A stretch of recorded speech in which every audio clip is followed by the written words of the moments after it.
بسم اللہ الرحمن الرحیم۔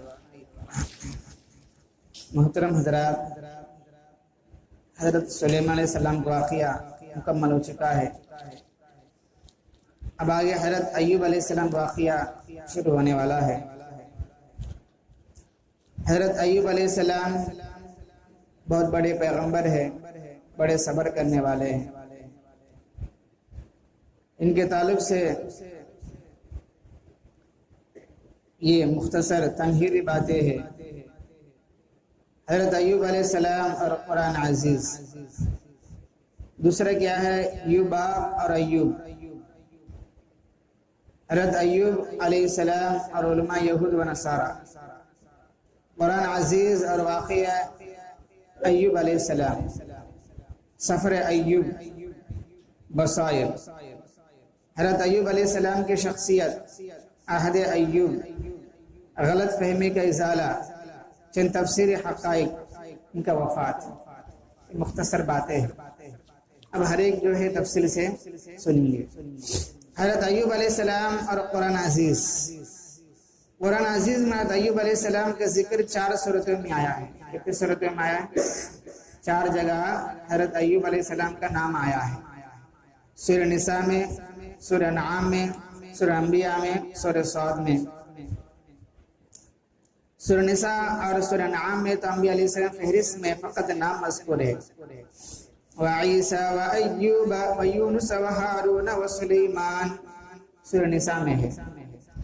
اور سورہ انعام میں کیا ہے؟ وَمِن ذُرِّيَّتِهِ دَاوُودَ وَسُلَيْمَانَ وَأَيُّوبَ وَيُوسُفَ وَمُوسَىٰ وَهَارُونَ۔ اور اس کی اولاد میں سے داؤد اور سلیمان اور ایوب اور یوسف اور موسیٰ ہارون۔ یہاں صرف نام آیا ہے 2 صورتوں میں۔ اور سورہ انبیاء سورہ صاد میں مجمل تذکرہ ہے۔ سورہ انبیاء میں سورہ صاد میں تفصیل سے ذکر ہے ایوب علیہ السلام کون ہے اور کیسے کیسے حالات آئے ہیں۔ 2 جگہ میں صرف نام آیا ہے، 2 جگہ میں ان کے بارے میں مجمل یعنی مختصر تفسیر بھی آیا ہے۔ صرف یہ بتایا گیا ہے کہ ان پر آزمائش و امتحان کا ایک سخت وقت آیا، یعنی حضرت ایوب علیہ السلام پر ایک امتحان کا وقت آیا ہے، کیونکہ ہر انسان پر کچھ نہ کچھ امتحان آتے رہتے ہیں۔ یعنی اللہ تعالیٰ اس بندے کو پرکھنے کے لیے اور اس کے درجے کو بلند کرنے کے لیے، اس کو ترقی کرنے کے لیے اللہ پاک اس کو آزماتے ہیں۔ جیسے اسکول کے بچوں کے اگزامات ہوتے ہیں، ہاف ایئرلی کا کو، اینولی کا کو ایگزام ہوتے ہیں، کئی ایگزام ہوتے ہیں اس کو آگے بڑھانے کے واسطے ہوتے ہیں۔ وہ ٹائم پہ بچے بہت محنت کرتے ہیں، دن رات ایک کرتے ہیں، راتوں کو جاگتے ہیں، کھیل کود کو کم کرتے ہیں، زیادہ پڑھائی میں لگتے ہیں۔ محنت ضرور ہے لیکن اس محنت کے بعد ان کے لیے ترقی ہے۔ ویسا ہی کیا ہے، بندوں پر اللہ کی طرف سے کچھ آزمائش آتے ہیں، امتحانات آتے ہیں، لیکن جو آدمی ڈٹ کر اس کو فیس کرتا ہے اور اس پر صبر کرتا ہے تو اللہ پاک اس کو آگے بڑھا دیں گے۔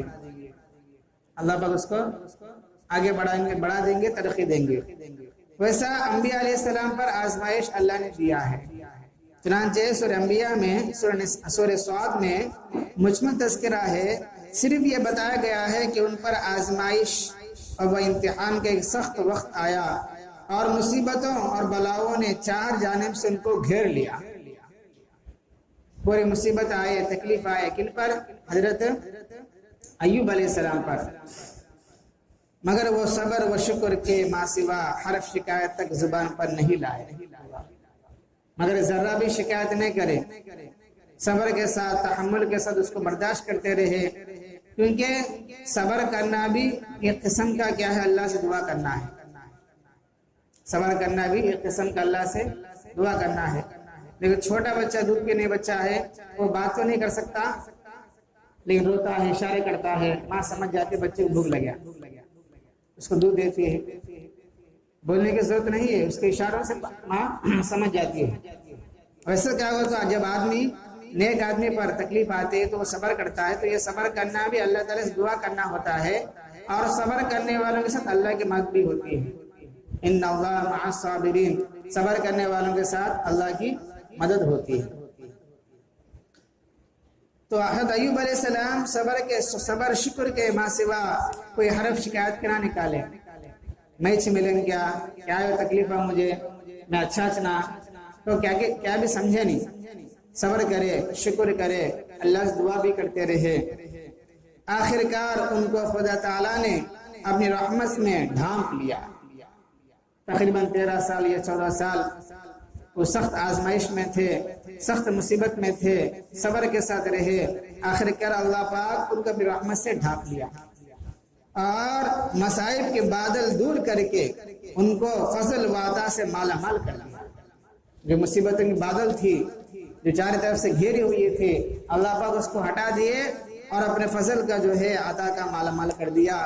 جو ان کو نقصان ہوا تھا اس نقصان کو اللہ پاک ان کو واپس کر دیا۔ سامنے بھائی، اس لیے مناسب معلوم ہوتا ہے، یہ تو صرف انبیاء میں سورہ صاد میں ان کا مجمل ذکر ہے، اس لیے مناسب معلوم ہوتا ہے کہ قرآن عزیز کے بیان کردہ واقعات سے قبل حضرت ایوب علیہ السلام کی شخصیت پر تاریخ کی روشنی میں بحث کر لی جائے تاکہ ہم اس ہستی کا صحیح تعارف کر سکے جس کے صبر و شکر کے قرآن عزیز نے مدحت کی، یعنی تعریف بیان کی، اور جس کی زندگی کو مبارک اخلاقی بلندی میں ضرب المثل ٹھہرایا ہے۔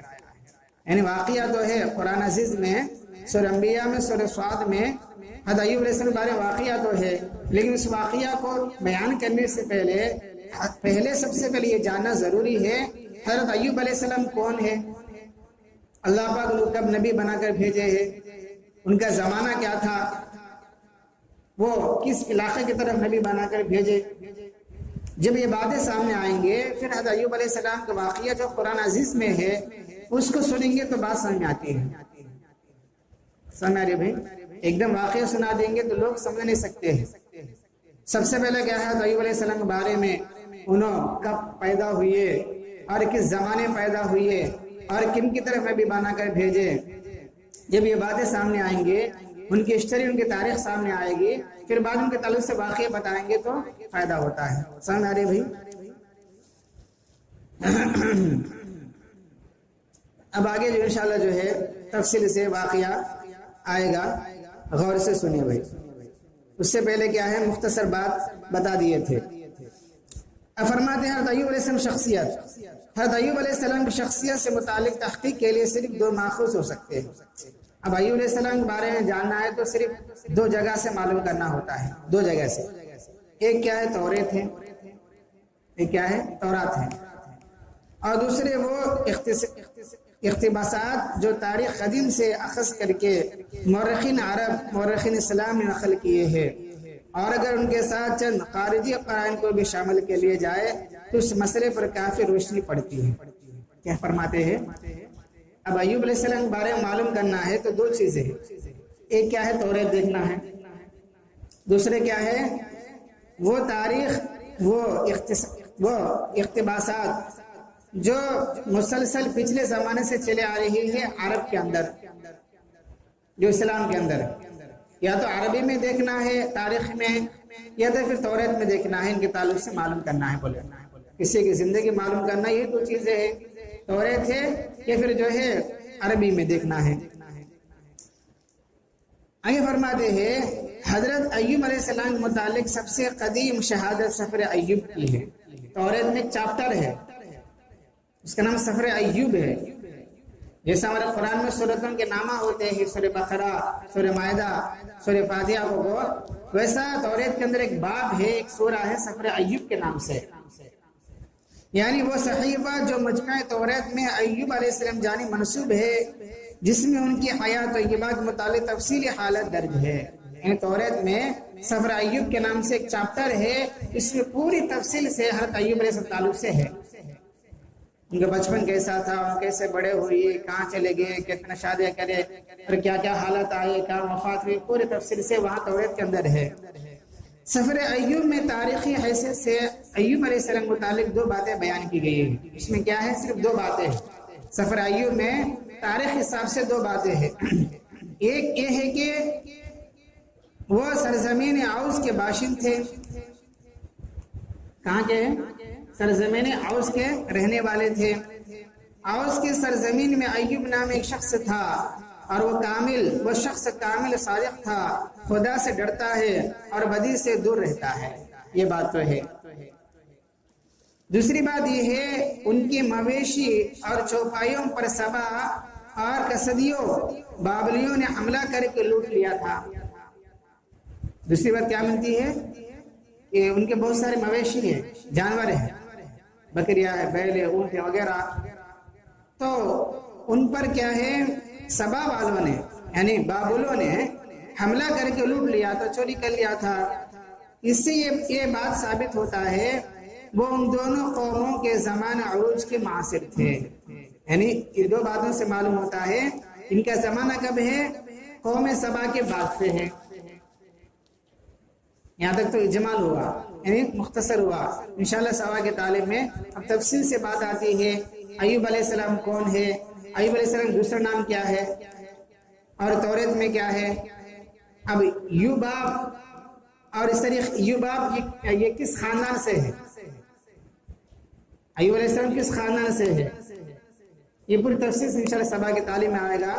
سارے حضرات جو ہے غور سے سننے کی فکر کرے۔ اللہ تعالیٰ اس دعا اللہ پاک ہم سب کو عمل کی توفیق عطا فرمائے۔ الحمدللہ رب العالمین، اللہم انت السلام ومنک السلام، تبارکت یا ذا الجلال والاکرام۔